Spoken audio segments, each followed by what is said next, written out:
Olá, boa noite. A Santa Casa de Votuporanga voltou a registrar 100% de ocupação nos leitos de UTI do hospital que são dedicados para a Covid-19. Hoje vamos falar disso e também...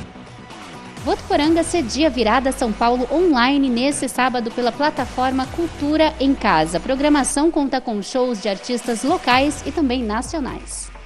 Fiscalização e limpeza de terrenos começam na segunda-feira. Donos de áreas sujas serão multados. Essas e outras notícias você acompanha a partir de agora aqui no TVU Jornal.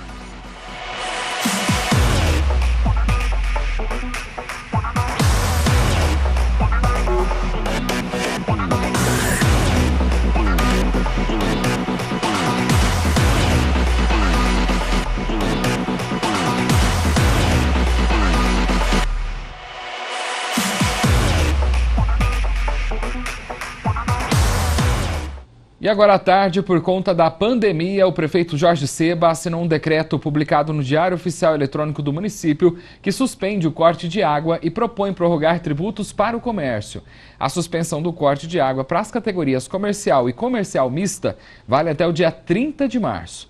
Além disso, os empresários poderão quitar as dívidas de forma parcelada em até 12 vezes, sem juros e sem multa. E nós temos agora os números atualizados da Covid-19 aqui em Votuporanga, de acordo com a Secretaria da Saúde. A gente começa falando dos novos casos, né? Foram 39 de ontem para hoje, uma média que vem acontecendo nos últimos dias. Infelizmente, tivemos mais uma morte confirmada por Covid-19. Temos 28 votuporanguenses internados aqui em Votuporanga e também em hospitais da região por conta de complicações da doença. Se a gente juntar de março até agora, já são 8.295 casos confirmados, 7.945 pessoas se curaram da Covid-19. Estão aguardando exame 359 pessoas, então esse número de 8.295 pode aumentar, né? E com a morte que nós tivemos hoje, passamos para o número de 145 histórias cortadas e ceifadas por conta da Covid-19. 828 pessoas estão em casa, sendo monitoradas pela Secretaria Municipal da Saúde. E olha, a Secretaria Municipal da Saúde divulgou hoje que vai antecipar o começo da vacinação aqui em Votuporanga contra a Covid-19 para idosos acamados com idade entre 80 e 84 anos. Profissionais das unidades de saúde estão em contato com os familiares deste público e vão até as residências para aplicar a vacina. Já no dia 1º de março começa a vacinação para idosos em geral que estejam nessa faixa etária. Agora nós vamos aos números de pessoas vacinadas aqui na região. Esses números são importantes porque trazem a expectativa na diminuição do número de pessoas contaminadas e até mesmo de complicações da doença. Nós temos o número aqui na tela da primeira dose. Então vamos lá. 8.227 pessoas já receberam pelo menos a primeira dose na nossa região. A gente começa por ordem alfabética, né? Álvares Florence 160, Cosmorama 303, terceira cidade que mais vacinou até agora, né? Perdão, a quarta. Meridiano, 187. E Andeara, segunda cidade que mais vacinou, 557 pessoas. Paris são 112. Pedranópolis, 134. Sebastianópolis do Sul, 158. Depois vem Valentim Gentil com 352 doses aplicadas. E Votuporanga com 6.264. Então esses são os números aí divulgados pelo governo do estado. Somando toda a nossa região, quase 2.500 pessoas já receberam a segunda dose da Coronavac. Todas elas precisam continuar com os cuidados preventivos até que grande parte da população também esteja imunizada. Já sobre as internações, elas continuam preocupando as autoridades em saúde aqui na nossa região. Em Votuporanga, nos 2 hospitais, nós temos 42 pessoas internadas, isso em UTI e no quarto. Na Santa Casa de Votuporanga, o estado é grave. Todas as vagas da UTI estão ocupadas. No Hospital Unimed, 2 pessoas estão na unidade de terapia intensiva. Agora, mudando um pouquinho de assunto, a pandemia mudou a nossa rotina, né? Cancelou vários eventos presenciais que tiveram que se adaptar à nova realidade do mundo virtual. Foi o que aconteceu com a tradicional Virada Paulista, que agora é a Virada São Paulo Online. Votuporanga, inclusive, vai sediar esse evento. Boa noite, Yasmin. Como que vai funcionar? Oi, Wender. Olha, vai funcionar da seguinte forma. Vão ser 21 atrações, sendo 3 lives transmitidas ao vivo do Teatro Sérgio Cardoso, lá em São Paulo, e 18 espetáculos locais gravados no Centro de Convenções e também em outros locais da cidade, totalizando aí 13 horas de programação. Votuporanga foi selecionada a partir da chamada pública realizada por intermédio do programa Juntos pela Cultura, caracterizado aí por hashtag Juntos pela Cultura. As atrações da Virada São Paulo online, que vão representar as manifestações artísticas da cidade, como o teatro, a música e a dança, vão ser os espetáculos de dança Resiliência com o grupo Alma Gêmea, o espetáculo teatral Mnemônia, um poeta e suas inquietações, a apresentação da Camerata Vila Lobos de Votuporanga, o espetáculo Crônicas de Nelson, A Vida Como Ela É, contos de carnaval com o grupo Abaiomi Companhia de Teatro, além de uma entrevista também com a secretária de Cultura e Turismo, Janaína Silva. Além dessas atrações, para a gente ter uma ideia, vão ter muitas outras, claro, mas também a Virada São Paulo traz artistas nacionais. Ao vivo do Teatro Sérgio Cardoso, em São Paulo, vão ser realizados os shows da cantora Maria Rita, da cantora Alice Marconi, a primeira mulher trans do sertanejo, do grupo Benegão e os Seletores de Frequência, conhecido como um verdadeiro baile de música negra universal, além, é claro, aí de outras atrações, como eu disse. Esse formato online, esse novo formato da virada, permite um público ainda maior, né? E mais shows aí para todo mundo. Wender, volto com você. Obrigado, Yasmin. Amanhã a gente fala mais sobre essa virada aqui no TV O Jornal, tá bom? Para todo mundo aí da sua casa participar também. No próximo bloco vamos falar sobre a limpeza de terrenos e ainda tem orientação sobre a declaração do imposto de renda para aquelas pessoas que receberam o auxílio emergencial. Até já.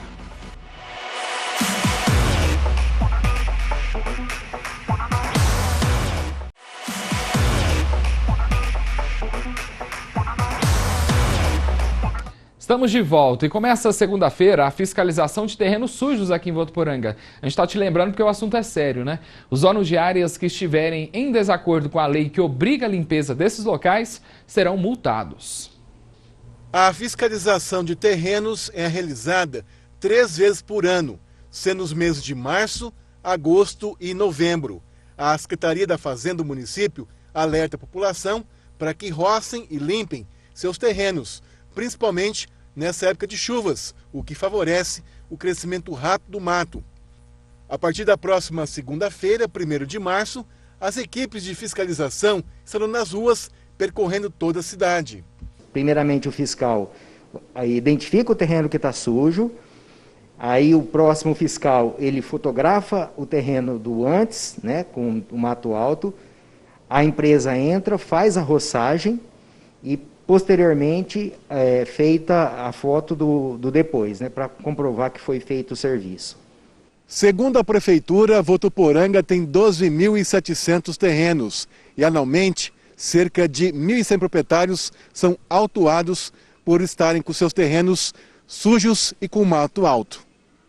Quem não estiver de acordo com a Lei 1595 de 1977 será penalizado. Para quem não cumprir, a multa vai variar de 40 a 90 UFMs. O valor da UFM hoje é R$ 4,02. Isso depende muito do tamanho do terreno. E depois, posteriormente, também é cobrado a taxa da limpeza, né? Então, como a Prefeitura fez o serviço, ela cobra pela limpeza também. É importante manter os terrenos limpos, porque a gente ainda está naquele período de chuva e calor, né? Aí vem, por exemplo, o problema da dengue, né? Então vamos de previsão do tempo, porque tem expectativa de uma chegada de uma nova frente fria para todo o estado, o que deve mudar um pouco o clima, pode ser que chova, e aí os terrenos têm que estar limpos, né? A gente vê aí, ó, previsão de pancadas de chuva para toda a região. Aqui em Votuporanga, amanhã a máxima deve ser de 32, já cai um pouquinho em relação aos dias anteriores, né? Meridiano, máxima de 31. Para vocês que moram em Valentim Gentil, a previsão para a cidade é mínima de 22, máxima de 31, de acordo com o portal Clima Tempo. E olha, todo início de ano vem com algumas obrigações que a gente já espera, né? Entre elas está o imposto de renda, que inclusive nessa quinta-feira teve o programa para fazer a declaração liberado pela Receita Federal.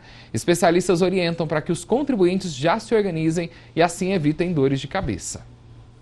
E a entrega das declarações começa em março.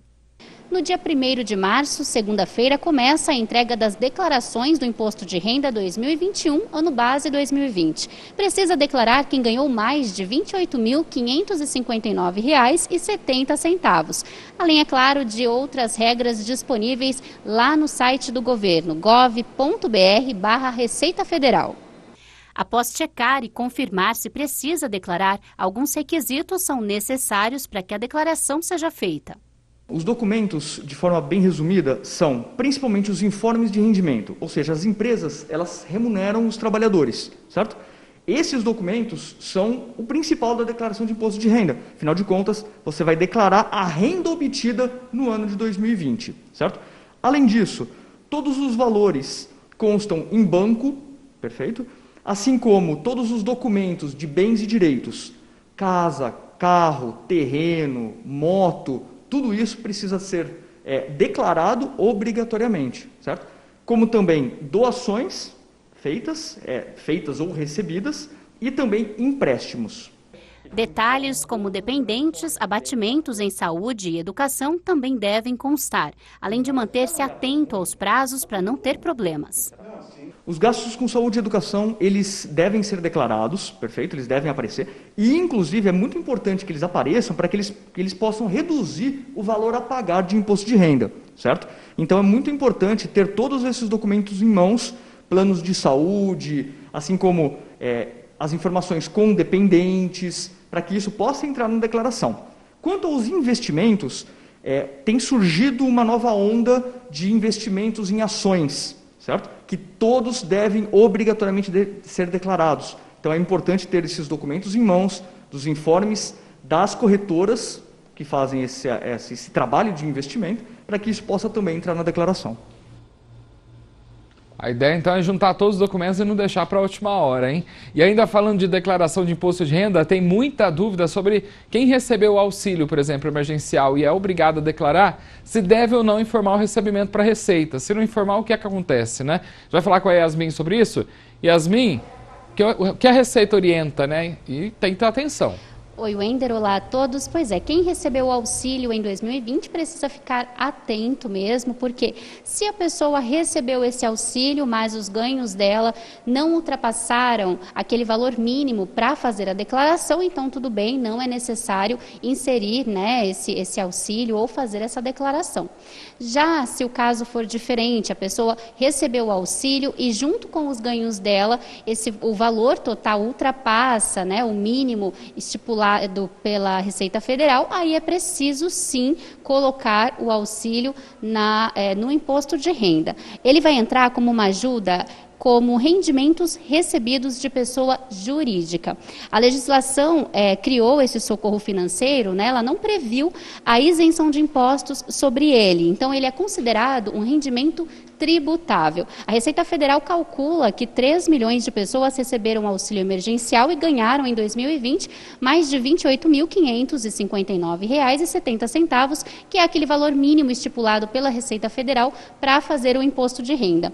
Esses contribuintes vão ter que devolver os valores recebidos do governo, inclusive dos dependentes. A Receita Federal anunciou ainda as datas para os lotes da restituição, que são as seguintes: 31 de maio, 30 de junho, 30 de julho, 31 de agosto e 30 de setembro. Wender, volto com você.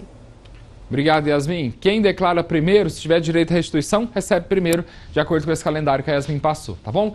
Por hoje é só, um bom descanso para todos nós. Até amanhã. Tchau, tchau.